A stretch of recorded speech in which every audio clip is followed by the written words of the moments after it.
السلام عليكم ورحمة الله حبايبي، وحشتوني جدا جدا جدا. يا رب تكونوا بخير وربنا يعينكم ويعيننا جميعا. كانت فترة صعبة جدا، بقالي كتير ما نزلتش فيديوهات معاكم، كان عندي امتحانات. طبعا تالتة اعدادي صعبة جدا جدا، والمنهج يعني ربنا يعينهم يا رب وما يضيعش تعبهم جميعا. طبعا الواحد بيعاني والله العظيم، مش هم الوحيدهم اللي بيعانوا، فربنا ينجحهم وما يضيعش تعبهم يا رب، ولا يضيع تعبنا احنا كمان. طبعا اللي كان عنده تالتة اعداد السنة دي ولا اللي عنده رابعة، بجد يعني ربنا يعيننا جميعا على اللي احنا فيه، ويعدي ايامنا على خير ويكملها على خير وينجحهم جميعا يا رب، اللهم امين. ولادي وولادكم وولاد المسلمين اجمعين. طبعا بداية الفيديو معايا كده، انتوا في الاول وحشتوني قوي قوي قوي، ومش عارفة يعني كنت ابدأ الفيديو معايا فيديوهات كتيرة، قلت انزل لكم الفيديو ده لانه صغير. كنت منتجاه معايا كذا فيديو متمنتج، بس ما كانش عندي وقت والله، لان انا كنت فاصله النت كمان في البيت، فتره مذاكره وفتره كانت صعبه. المهم هلخص لكم الموضوع. انا معايا النهارده الشفره دي اسمها فلامينجو، هكلمكم عنها، اقول لكم ايه عيوبها وايه مميزاتها، لان هي لها عيوب زي ما لها مميزات، لها عيوب. ناس كتيره جدا بتستخدمها غلط، وناس كتيره جدا جدا اتاذت منها. هقول لكم العيوب بتاعتها ايه والمميزات بتاعتها ايه في فيديو دلوقتي قدامكم قبل وبعد، وانا بتكلم وبشرح، واقول لكم نستخدم معاها ايه وايه اللي نتجنبه عشان ما نقعش في اي مشكله. طبعا انا معايا النهارده زي ما انتم شايفين كده، انا هشتغل لكم على واحده طلبت مني ان انا اعمل فيديو على شيل الشعر بالفتله او بالفلامينجو، بشتغل بيها ازاي. مبدئيا كده ناس كتير بتقول ان الشفره، طبعا انا نسيت الاول اقول لكم الشفره دي هاي كوبي، مش كوبي ولا اوريجينال، يعني مش الاصلي ولا المضروبه اللي هي نص نص. وطبعا الشفره دي قبل اي حاجه دي ما ينفعش الاستخدام شخصين ورا بعض. الشفره دي لازم استخدام شخصي انا فقط لا غير، ولا ينفع استخدمها مكان حد ولا ينفع حد يستخدمها مكاني. دي بتبقى ليكي انت لوحدك، لشخصك انت.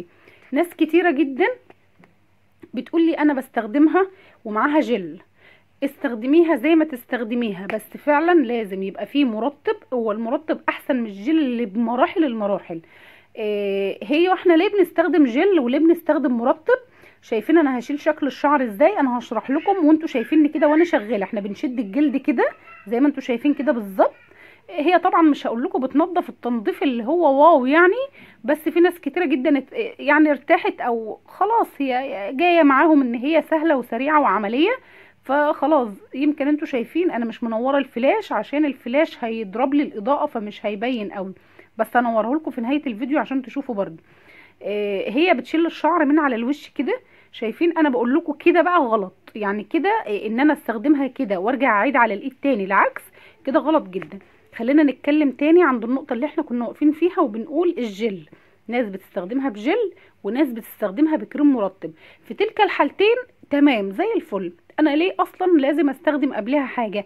عشان البشره بعد كده ما تنشفش وتقشر مني وتفتح مسام مني وتعمل اللي هو النقط او الحفر معايا، اللي هي بتضايق اي واحده لما بتيجي الشعرايه تطلع، اللي بنقول عليها جلد الاوزه او جلد الوزه، اللي هي النقطه اللي تحت الجلد. يعني بحس ان الشعرايه كده طالعه سودة، تحتها نقطه سودة كده. فطبعا لازم استخدم معاها كريم مرطب او الجل زي ما انتوا بتستخدموا. ده لازم، ده في الاساس لازم، مفيش يعني لا جدال. اي كريم مرطب عندك ان شاء الله زيت جونسون، كريم نيفيا، كريم اي حاجه مرطبه، بس نصيحه ما تستخدميهاش كده. دي اول خطوه استخدمها مع اتجاه الشعرايه. في ناس بتقول لي عكس اتجاه الشعرايه. الشعرايه بتتقطم وصعب جدا، لازم تبقي شاده المكان اللي انت هتشتغلي فيه زي ما انا عملت كده بالظبط، وما اعملش اتجاه الشعرايه وارجع اخد العكس، ما اعملش كده وارجع اخد عكس الشعر، غلط والله العظيم. هي كده كده بتقطم الشعرايه، يعني ما بتطلعليش الشعرايه من الجدر. انتي تخلصي تعقميها، تمسحيها وتنضفيها بالمنديل، وعقميها بكحول لو عندك كحول، واستخدميها مره واتنين. هي ممكن تكفيكي مرتين او تلاتة. انا هنا نورت لكم الفلاش عشان اوريكم ان الجلد معايا قد ايه رطب. شايفين الوبره اللي طالعه من الجسم؟ شايفين؟ هي طبعا ما كانش يعني الايد اللي انا شغاله عليها مش مشعره اصلا قوي يعني. طبعا في ناس بتطلع بلاوي. النصيحه بقى اللي انا عايزه اقولها في الفيديو ده، نصيحه لوجه الله. انا بيجيلي ناس متدمرين جدا بسبب الشفره دي. طيب متدمرين من ناحيه ايه بقى؟ الشفرة دي ينفع اعمل بيها بشرة فقط لا غير، ما ينفعش اعمل بيها شنبي ابدا ابدا ابدا ابدا ابدا.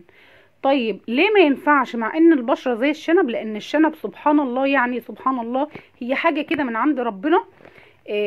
دي يعني قدرة من عند ربنا مش مني، ان الشنب ده بيطلع قبل الوش سبحان الله لوحده كده بطبيعته، بيطلع قبل الوش. يعني ممكن الشنب ده يتعمل في الشهر بتاع 3 مرات، الوش ممكن كل شهر اعمله مرة. فبلاش امشي بيها على المنطقة دي، لان المنطقة دي خطر جدا، بتخدر بقى بعد كده وبتعمل مشاكل وبتزود لي الشعر وبتطلع لي الشعر لونه وحش جدا وشكله مش كويس خالص. ناس كتيرة جدا بتقول لي هي عملية ومفكرين ان هي مادام عملت بها الوش اعمل بها الشنب. غلط، دي كارثة، اقسم بالله يا جماعة دي كارثة. استخدميها بمرطب، واستخدميها مرة واثنين وثلاثة مادام انت لشخصك هتستخدميها. دي كانت نهاية الفيديو، يا رب تكونوا استفدت منه واشوفكم على خير، وحشتوني جدا جدا. مع السلامة.